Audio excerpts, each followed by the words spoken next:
It is now 5 o'clock, and I'd like to welcome you to the called meeting to allow for public input for the FY 2026 annual operating budget. So this meeting is now called to order. Madam Superintendent. Thank you, sir.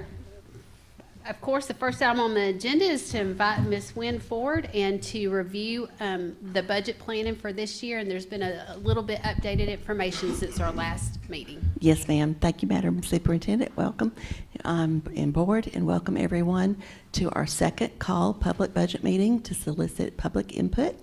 And today we're going to talk about our general fund, our special revenues, and our SPLOST projected budgets. And as we get started, I want to really just go back and go ahead and look at the big picture and thank everyone. People really probably don't realize how much it takes to put all these budgets together, and it starts from our SIS, Student Information Services, and our registrar, and getting students registered, principals getting the students in their classes, assistant principals, academic coaches, our bookkeepers, finance department, Ms. Buchanan, and then all of our directors, Ms. Williams with school nutrition and nurses, and all directors have so many different hats that they wear as well. Mr. Jury, transportation, Mr. Mathis, Ms. Tipton, Ms. Lauren Payne now with special ed, Ms. Collis, Mr. Danner, and Dr. Roof, and Madam Superintendent and board. With all the approving changes and salaries and everything else, it really does take a village to pull all these numbers and all these different accounts and everything else together, and all the consolidated applications that directors have to do in putting everything together. And I apologize if I left anyone out. But to go ahead and get started, some of this we've already covered last time, but we have to have 2 public meetings, and then we'll cover all of our updates as well. But the General Assembly started its 40-day session January 13th, ended April the 4th. Its Appropriations Act for FY26 did not give any salary increases for certified or classified employees. They did give a $1,000 custodian salary supplement. And we are a charter system, but even though we're a charter system, we continue to use the state salary scale to determine our annual salaries for our certified employees. And to give you some history, when we look at our local supplement that we give all certified staff, we restored it from 5% to 6% of the state base in FY19. We went from 6 to 8% in 22. We increased from 8 to 10% in 2025. And we're building our 26 budget to increase that local supplement from 10% to 12% for all of our certified staff. And then we're also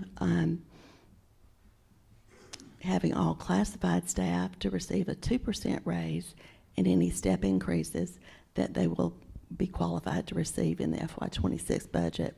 So to explain that a little bit further, with a step increase and a 2% change in the scale, the employee's actually going to have a 4% raise if they have a step increase, and there's 2% between each step. And then employees must work the required number of days in the year to get a step increase.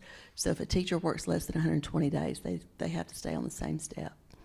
And then in FY22, we started restructuring our classified salary scales, and we implemented our first phase of putting all of our classified employees on a salary schedule and updating the starting salaries for different classes of employees, as well as making all the step increase percentages uniform so that most scales have a 2% increase between each step, because way back then step increases were all different and they were not uniform. So that was our first phase.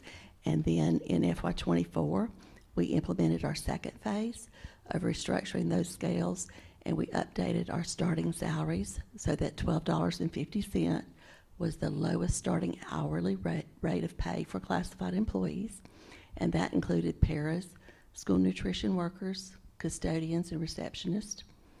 And then, for example, in FY24, step 0 for a para with a high school degree and a custodian was $10.69, and we changed that to $12.50. And then we had a 2% step increase in each of the steps on those scales.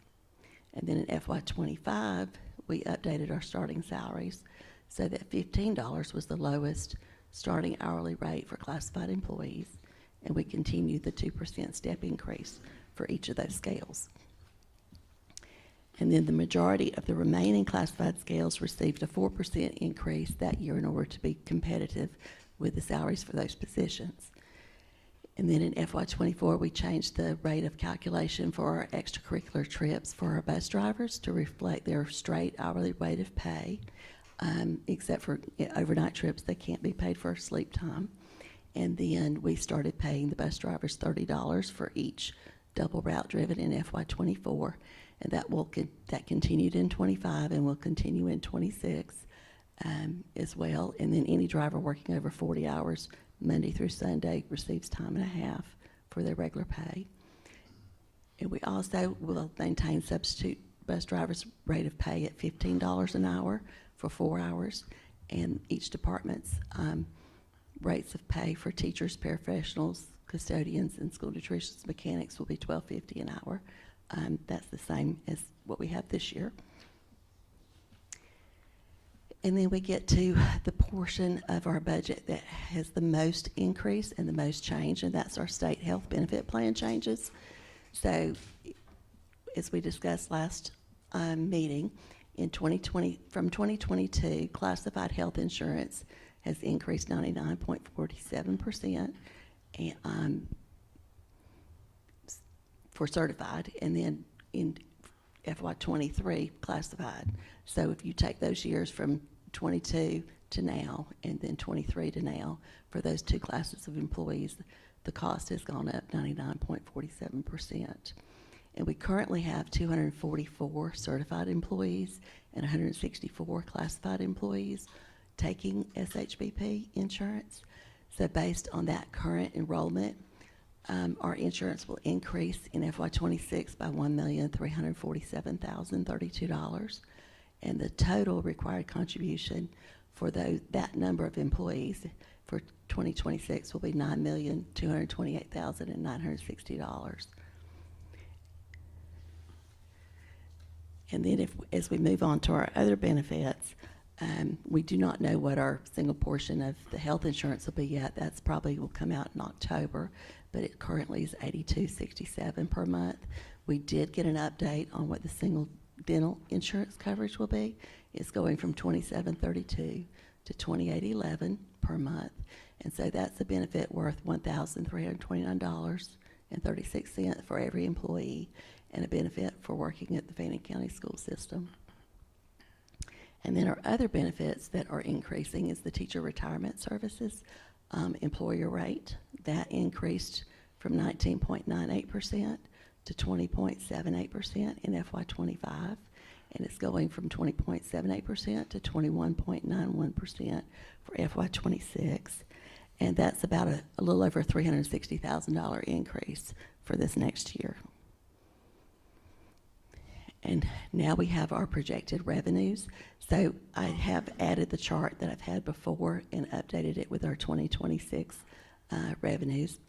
But for 2025, we had our QBE earnings of $12,868,625, and we had 220.89 funded positions. And in 26, we have QBE earnings of $13,524,677. for the 221.62 funded positions. So we've got a net increase of $656,052 for 26 in our QBE revenue. And the reason we have that increase is due to the local 5 mil share rule, because the entire state of Georgia had to reduce everyone's share. Our local 5 mil would have been much higher, but they can't go over the 20% of overall QBE. So every system didn't have to have as much of the local 5 mil share. And then we always have our sales ratio study, but that came out in 2020. Our 2023 ratio study came out August the 22nd to 24. That it comes from the Department of Audits and Accounts Sales Ratio Division. And what that is a study of property taxes and their valuation, so that the department says whether the tax assessors have everything properly valued. And our overall sales ratio was 36.54 in 2020, 30.35 in 21, 39.70 in 22, and 36.42 in 23. There's a range, I think, between 36 and 40 something. 40 is ideal for the tax assessor's score. And this year we have not received that, and I will have that for you and present it at a meeting after we do receive it. So here we have a breakdown of what our local revenues would be in our 2026 proposed budget. I've got our general fund revenue with the current property taxes, less the 2% collection, and the other budgeted items for 2025, and then the 2026. And the numbers on this sheet is prepared with in-house numbers from the tax assessor's office, because at the time of preparing this presentation, they did not have their final sheets from Harris on the consolidation sheets due to Harris having such a hard time with House Bill 581. Harris was very far behind in trying to get everything.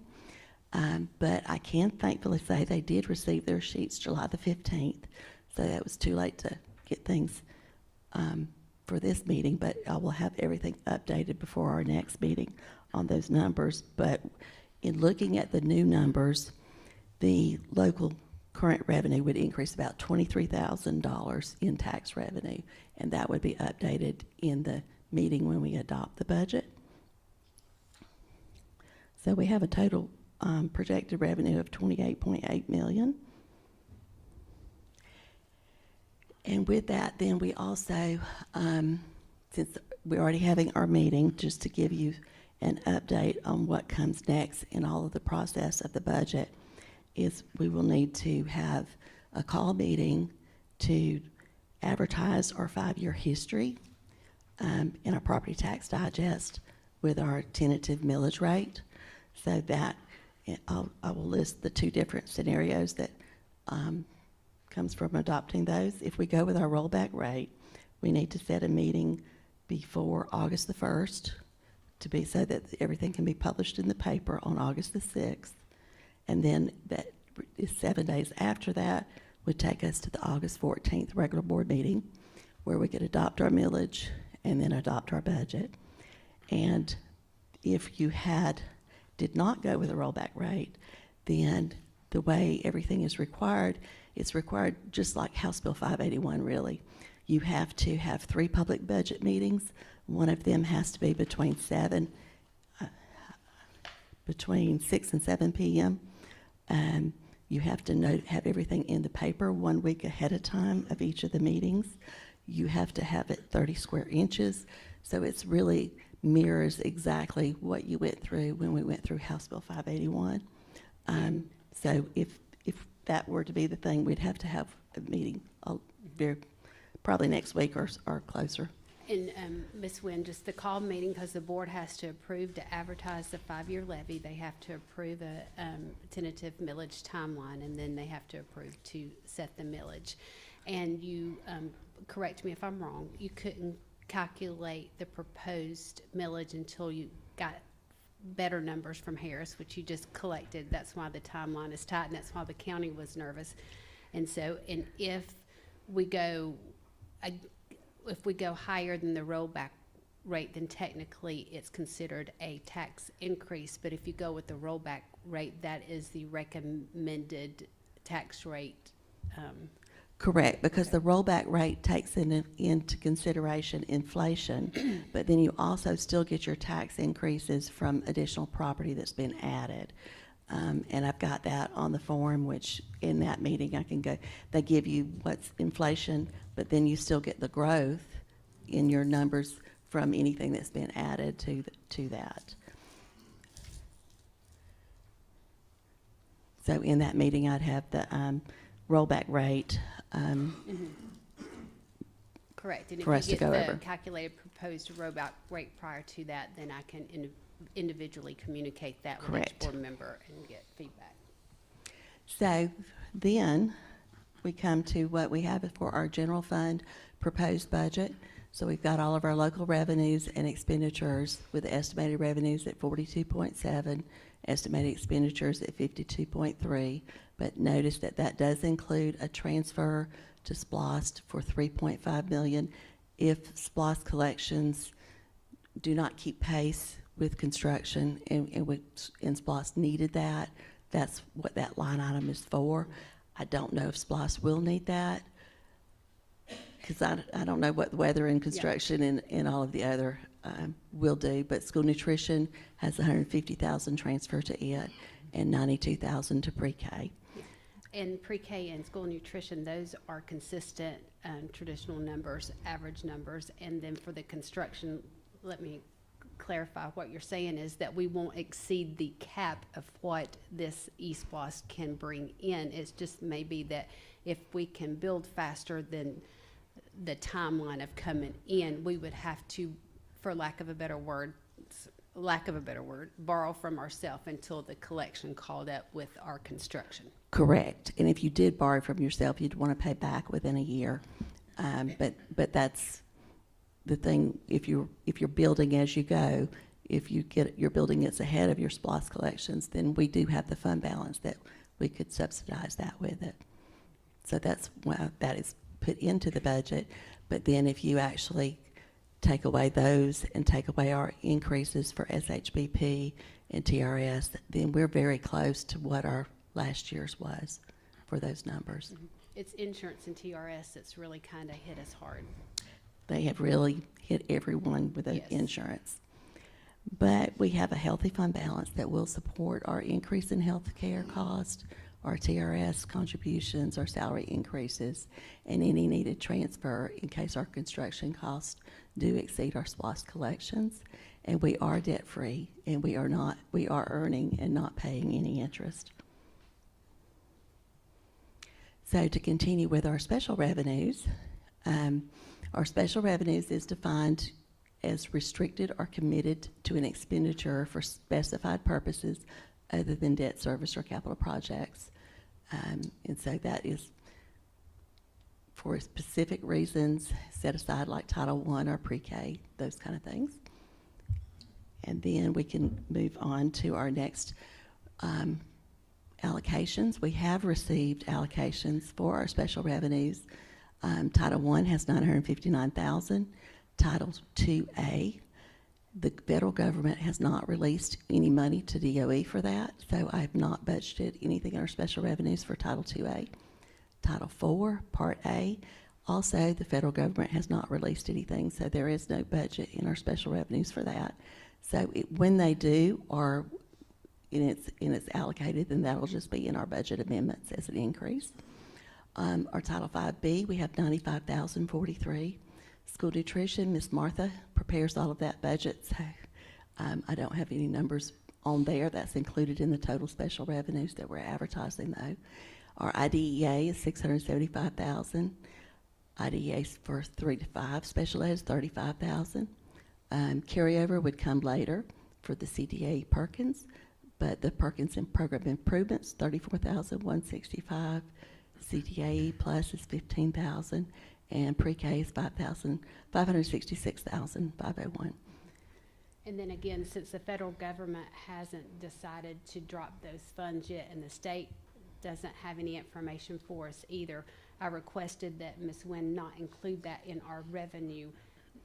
I don't want to count my chickens before they hatch, so to speak, so that's not reflected there. If we should get it awarded, then she can add that to our revenue. And that would be the same as all the special revenues that have carryover each year. Once that carryover comes in January, it's added to their consolidated applications and then approved and added to our budget. And you'll see those changes next month when we approve the amended FY25 budget.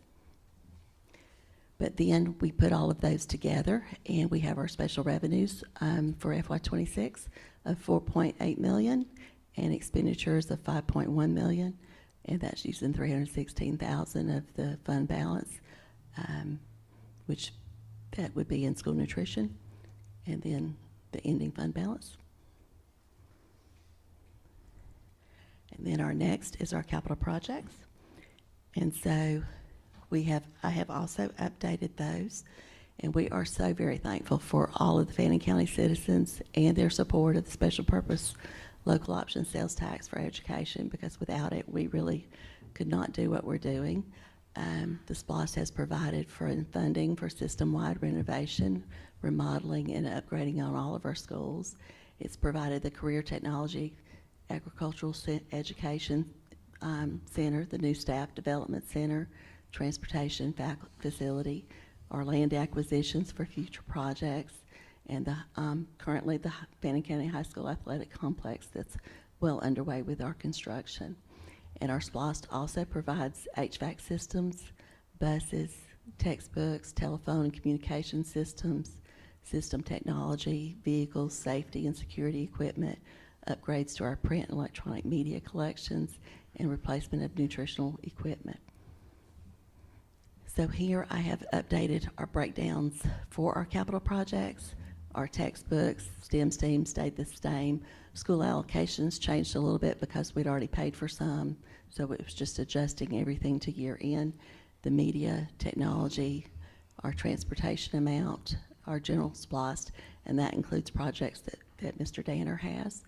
The Fannin County Middle School Road, school nutrition, the show barn, the athletic complex. I adjusted it to what is currently been paid for and what's remaining.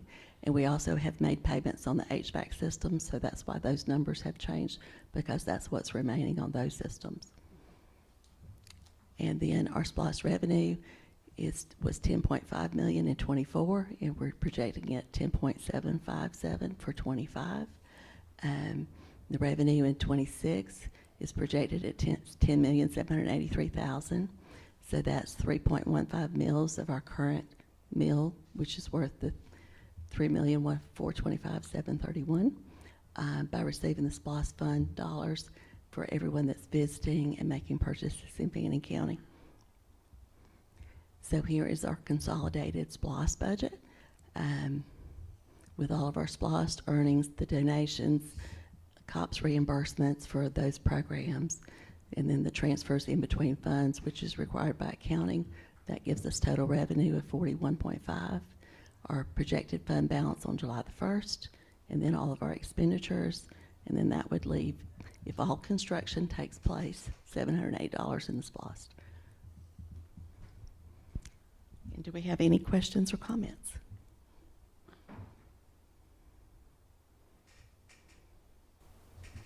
Well done, Ms. Wynn. Thank you, and thank your department. And it is an odd time right now, not knowing some answers like federal funding and stuff, but we are blessed and appreciate it and look forward to the next steps. Thank you. Mr. Chair, We ready? I think we're good. I would entertain a motion to adjourn. So move. Do I have a second? I'll second that.